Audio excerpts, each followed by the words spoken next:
मित्रों, दिल्ली में आम आदमी पार्टी के अंदर का घटनाक्रम, जो उनकी पार्टी के ही अंदर का नहीं, मुख्यमंत्री आवास के अंदर के घटनाक्रम ने उनके अंदर की असलियत को इस सीमा तक उजागर किया है कि आज उस घटना के 8 दिन बाद भी कई सवाल दिल्ली वालों के मन में बहुत गहराई से खड़े हुए हैं। जिस प्रकार की बातें आम आदमी पार्टी स्वाति मालीवाल जी के मुद्दे पे कर रही है, तो मैं उनसे सिर्फ 3-4 सवाल पूछना चाहता हूं कि केजरीवाल जी, आप तो वही नेता है ना जो कहते थे कि मैं तो 3 कमरे घर में रहूंगा और मेरा घर 24 घंटे खुला रहेगा, कोई कभी भी आके मिल सकता है, हम तो आम आदमी की पार्टी हैं, यही वक्तव्य था ना। और आज अपने शीश महल में ऐसे किले में बंद होके बैठे हैं कि अपने मेंबर ऑफ पार्लियामेंट से कहते हैं कि अपॉइंटमेंट नहीं था तो नहीं मिलेंगे, और अगर अपॉइंटमेंट नहीं होने के बाद मिलने की बात कहेगी तो उसके साथ दुर्व्यवहार और जूता लात भी करेंगे। क्या ये चरित्र का इतना भारी बदलाव दिखाई नहीं पड़ता? और उस पर मैं एक और बात करना चाहता हूं, केजरीवाल जी, आपकी पार्टी के तो कुल 10-11 तो मेंबर ऑफ पार्लियामेंट है भाई। कोई मोदी जी की तरह आपकी स्थिति तो है नहीं कि सैकड़ों एमपी होंगे, 1000 से ऊपर विधायक होंगे तो मिलना मुश्किल होगा। और जो आपके 10-11 मेंबर ऑफ पार्लियामेंट हैं, जिसमें ज्यादातर राज्यसभा में हैं, उसमें से अधिकांश तो ऐसे जो आपसे कभी मिलने की उनको जरूरत नहीं, वो कोई आपसे कोई चीज समय मांगने के लिए आएंगे ही नहीं, क्योंकि उन लोगों ने आपकी पार्टी में इतना योगदान किया है, इतना योगदान किया है, इतना योगदान किया है कि तय करना मुश्किल हो जाता है कि योग ज्यादा है या दान ज्यादा है। और उसके बाद अब टू 2-3 सांसद बचते हैं जो मिलना चाहते हैं। अब उसमें भी आपकी, अगर आपको लगता तो मैं बिल्कुल टेक्निकल सवाल पूछता हूं कि अगर आपने कहा कि उस दिन अपॉइंटमेंट नहीं था, तो हर मुख्यमंत्री का प्रतिदिन का दैनंदिन कार्यक्रम जारी होता है जिसमें उनका मिनट टू मिनट प्रोग्राम होता है, आप जारी कर दीजिए उस दिन का, और आप कहिए उस समय आप मुख्यमंत्री आवास में नहीं थे इसलिए नहीं मिल सकते थे, नहीं तो स्वीकार करिए कि मैं मुख्यमंत्री आवास में था और नहीं मिलना चाहता था। अब आइए बात, आपने कहा कि अपॉइंटमेंट नहीं था, तो नेक्स्ट क्वेश्चन, पॉइंट नंबर 3, आप कहिए कि अपॉइंटमेंट लिस्ट जारी कर दीजिए कि हमने अपॉइंटमेंट ही नहीं दिया हुआ था। Then comes the 4th question, appointment नहीं था तो वो अंदर कैसे आ गई ड्राइंग रूम तक? हम और आप में से कोई भी जाए, किसी मुख्यमंत्री के अपॉइंटमेंट नहीं है तो आप गेट से लौटा दिए जाएंगे, वो अंदर कैसे पहुंची इसका आप जवाब दे दीजिए। और केजरीवाल जी सिर्फ मुख्यमंत्री नहीं, उनके बाद वो जेड सिक्योरिटी है भाई।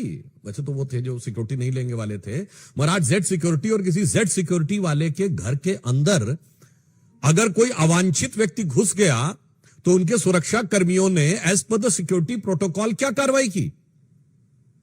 4 दिन बाद उन्होंने ट्रेसपासिंग की रिपोर्ट दर्ज कराई है, 4 दिन बाद। अब आइए साहब, उसमें नेक्स्ट 5th पॉइंट, विभव कुमार अंदर थे जो टेक्निकली आज की डेट में कुछ नहीं है, ना सरकारी पद पे है ना राजनीतिक पद पे है, और यदि वो मुख्यमंत्री आवास में थे तो क्या उनका अपॉइंटमेंट था?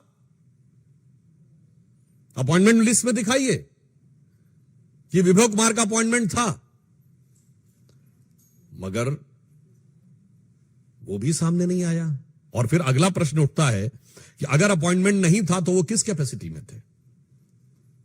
और इतना ही नहीं, वो अचानक घटना के बाद अदृश्य हो गए, और अदृश्य होने के बाद वो सीधे कहां दिखे कि मुस्कुराइए कि आप लखनऊ में हैं। उसके बाद वो फिर अंतर ध्यान हो गए, फिर वो मुख्यमंत्री आवास से बरामद हुए। अब यहां मैं एक और बात कहना चाहता हूं, एक गंभीर बात। आपकी पार्टी की एक महिला सांसद ने दुर्व्यवहार की लिखित शिकायत कराई है, और आपकी पार्टी के संसदीय दल के नेता संजय सिंह, मेरी बात को मार्क करिएगा, he is not a normal member of parliament. Rajya Sabha में आम आदमी पार्टी संसदीय दल के नेता हैं संजय सिंह, जिन्होंने आम आदमी पार्टी की ऑफिशियल प्रेस कॉन्फ्रेंस में कहा कि दुर्व्यवहार हुआ है। तो मैं टेक्निकली एक और बात कहूं कि टेक्निकली वो केजरीवाल जी के समकक्ष हैं, क्योंकि वो संसदीय दल के नेता हैं। केजरीवाल जी राष्ट्रीय संयोजक हैं, और विधायी दृष्टि से देखा जाए तो वो विधायक दल के नेता हैं दिल्ली में। तो ये बताइए, अगर आपकी पार्टी का leader of the parliamentary party कुछ कह रहा है और आपकी एमपी ये कह रही, तो मैं पूछना चाहता हूं आपने कोई जांच गठित की क्या आपकी सरकार ने? ये छठा पॉइंट है। आपकी सरकार ने कोई जांच गठित की या आपकी पार्टी ने कोई जांच गठित की? और अगर जांच गठित नहीं की तो किस आधार पर आप निष्कर्ष निकाले ले रहे हैं? अब मैं यह भी बताना चाहता हूं कि जो कुछ हुआ है वो एक दृष्टि से और महत्वपूर्ण है। आप सब लोगों ने कई बार सुना होगा, किसी राज्य में जिस दल की सरकार हो तो दूसरे दल के सांसद के साथ कई बार दुर्व्यवहार होने की घटनाएं आई हैं प्रकाश में। पर यह भारत के इतिहास का एक अद्भुत उदाहरण है, एक विचित्र उदाहरण है, जहां जिस दल की सरकार है जिस राज्य में, उसी दल के मेंबर ऑफ पार्लियामेंट के साथ दुर्व्यवहार नहीं हुआ है, फिजिकल मैन हैंडलिंग हुई है। कहां पर हुआ है? सीएम हाउस में। मुझे लगता है आप सब लोग पत्रकार हैं, शोध करके बताइएगा ऐसा कोई उदाहरण भारत की राजनीति में उपलब्ध है? हां, मिलता जुलता उदाहरण मुझे याद आता है, क्योंकि विभव कुमार जी उसके बाद लखनऊ में ही मिले थे। लखनऊ में घटना हुई थी 1995 में, जिसे आप सब स्टेट गेस्ट हाउस कांड कहते हैं। मायावती जी के साथ ऐसा ही हुआ था, और ये उनका शब्द था, मायावती जी का, मेरा शब्द नहीं है, कोट अनकोट बोल रहा हूं कि समाजवादी पार्टी के गुंडे मेरी जान लेना चाहते थे, अनकोट। और उनके साथ हाथापाई हुई थी, दुर्व्यवहार हुआ था, जिसे हम सब स्टेट गेस्ट हाउस कांड के रूप में जानते हैं। मगर ये तो नई राजनीति वालों ने एक नया ही अध्याय लिख दिया कि सीएम हाउस के अंदर, अरे भाई वहां तो मुलायम सिंह जी की पार्टी के लोग कर रहे थे, यहां तो इन्हीं की पार्टी के लोगों ने अपनी महिला सांसद के साथ कर दिया। तो मैं कहना चाहता हूं, अगर वो स्टेट गेस्ट हाउस कांड था तो ये सीएम हाउस कांड है। वो लखनऊ के स्टेट गेस्ट हाउस कांड से ज्यादा भयानक सवाल खड़े करने वाला ये दिल्ली का सीएम हाउस कांड है। अब यहां हम एक और बात भी कहना चाहते हैं, ये हम लोगों की पार्टी के बारे में बड़ा ज्ञान देते हैं केजरीवाल जी, मुझे पता है ये होने वाला है, ये तो उसके साथ ये चल रहा है। फिर वो बताते हैं नहीं नहीं, मुझे तो ये भी पता है कि मोदी जी से मिलकर लोग आए थे, और मुझे खुद उस ने बताया कि मोदी जी ऐसा कह रहे थे। फिर ये भी बताते हैं मुझे सीबीआई वालों ने अंदरूनी सोर्स से बताया है कि ऐसा होने जा रहा है। फिर ये भी बताते हैं कि ईडी वालों ने बताया है। मतलब दुनिया भर का ज्ञान रखते हैं। और जो 20-22 साल से आपके साथ एनजीओ के जमाने से काम करने वाली आपकी सबसे साथ की वरिष्ठ सहयोगी जो आपकी राज्यसभा सांसद हैं, उनके बारे में कोई ज्ञान नहीं था कि अचानक वो बीजेपी के एजेंट नजर आने लगे। बताइए ना भाई, आप हमारी पार्टी के नेताओं के बीच की जानकारी बड़े विश्वास के साथ बोलते हैं, अफसरों ने मुझे यह बताया है, मैं फला तारीख को गिरफ्तार होने वाला हूं, और अपना कुछ पता ही नहीं। इसे कहते हैं खुद मियां फजीहत और दूसरे को नसीहत। पर यहां बात उससे गंभीर है। किसी महिला सांसद के साथ इस प्रकार का दुर्व्यवहार जो आपकी पार्टी के द्वारा स्वीकार किया जा चुका है, उसके बाद बजाय उसका निदान करने के पूरी की पूरी पार्टी उसका चरित्र हनन करने में लगी हुई है। तो हम पूछना चाहते हैं आम आदमी पार्टी से कि आपकी ऐसी कौन सी मजबूरी है? आप आरोप लगा रहे हैं। देखिए साहब, सांसद आपका, पार्टी आपकी, घर आपका, मुख्यमंत्री आपका, पूर्व पीए आपका, लड़ाई हुई आपके दोनों लोगों के बीच में, और इस आपका पाप भी आपका और आरोप हम पे। भाई आपकी तो वो सिर्फ तेरा तुझको अर्पण क्या लागे मेरा, इसमें हमारा क्या था? सब कुछ तो आप ही का था। इसलिए मैं एक और गंभीर प्रश्न पूछना चाहता हूं। आम आदमी पार्टी जो कि भ्रष्टाचार में आकंठ डूबकर एक नया कीर्तिमान बना चुकी है, उसके अनेक नेता जेल में जा चुके हैं। मनीष सिसोदिया जी जेल गए, संजय सिंह जी जेल गए, सत्येंद्र जैन जी जेल गए।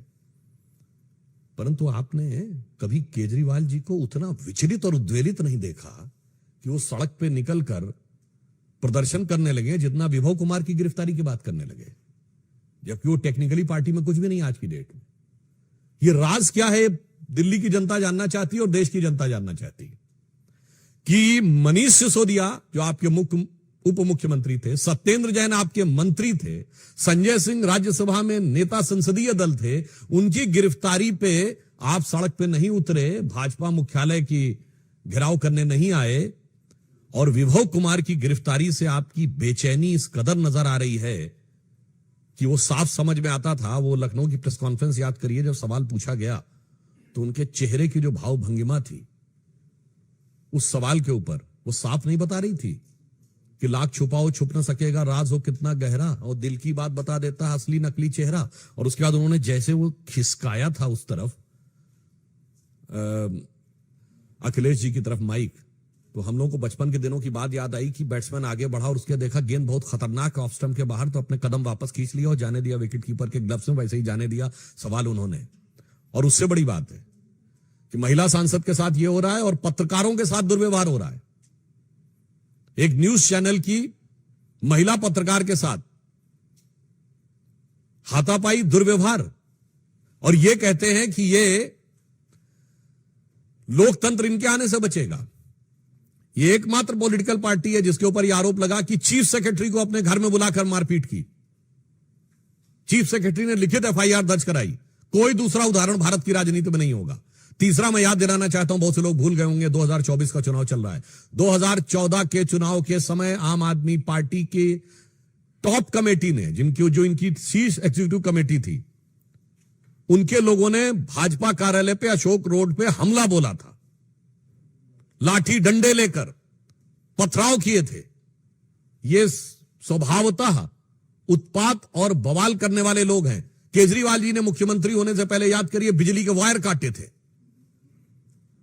26 जनवरी से एक दिन पहले पूर्व संध्या पे इन्होंने धरना प्रदर्शन किया था। मैंने सिर्फ याद दिलाया, ये इनकी प्रवृत्ति है, ये इनकी ये प्रवृत्ति है। तो फिर अंत में हम ये सवाल पूछना चाहते हैं कि बड़े बड़े नेताओं की गिरफ्तारी पे वो तेवर नहीं दिखा जो घबराहट और तेवर विभव कुमार की गिरफ्तारी पे दिखा है। कहीं ऐसा तो नहीं कि विभव को जब भी देखते होंगे केजरीवाल जी, तो देख के उनके दिल में आता ये होगा कि मानो विभव उनसे कह रहा हो, बैठा हूं दिल में इतने राज छुपाए, जरा सा होंठ हिले तो तुम्हारा दिल डगमगाए। और ऐसा तो नहीं कि विभव में ही उनकी पार्टी के पराभव के बहुत सी संभावनाएं निहित हो, इस कारण से वो ऐसा कर रहे हैं। तो इसलिए हमारे केजरीवाल जी से 8 टेक्निकल सवाल हैं कि आप उन सारे टेक्निकल सवालों का जवाब दे दीजिए, अपॉइंटमेंट और इन सारी चीजों पे। उसके बाद एक पॉलिटिकल सवाल है कि आपके 2 एमपीज, जिसमें आपके leader of the parliamentary party भी हैं, उन्होंने दुर्व्यवहार कबूल किया है, तो आपने कोई राजनैतिक या कोई प्रशासनिक जांच क्यों नहीं बैठा ली है।